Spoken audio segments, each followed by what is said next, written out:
भारतीय दर्शन का पश्चिम में पतन हीगल के समय से शुरू होता है। दरअसल हीगल ने भारतीय दर्शन को बहुत ही औसत दर्जे का कहा था। हीगल का यूरोपीय समाज में जो स्तर था उसके कहे का बड़ा गहरा प्रभाव पड़ा। लेकिन 11 सितंबर के दिन 1893 में जब भारतीय दर्शन और ज्ञान को विवेकानंद ने शिकागो में रखा, उसके बाद अमेरिका और यूरोप के देशों में अनेक व्याख्यान दिए। उसके बाद पश्चिमी देशों का भारत को देखने का नज़रिया फिर बदलने लगा। लेकिन क्या आप जानते हैं इस व्याख्यान की भूमिका क्या थी?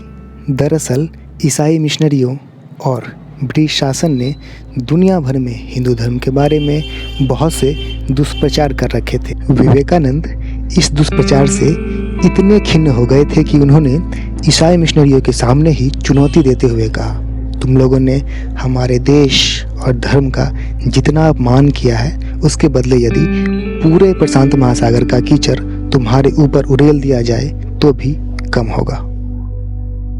जिस प्रकार सारी नदियाँ अलग अलग मार्ग से होती हुई अंततः समुद्र में मिलती है, उसी प्रकार सभी धर्म एक सत्य तक जाने के अलग अलग मार्ग हैं। विवेकानंद ने आगे कहा, दुनिया में सांप्रदायिकता, कट्टरता और धार्मिक उन्माद के कारण कई सभ्यता नष्ट हो गई है और मानवता को घोर क्षति हुई है। यदि ये बुरी भावना न होती तो आज मानवता और अधिक उन्नत होती। लेकिन अब इन विचारों के लिए दुनिया में कोई स्थान नहीं रहना चाहिए।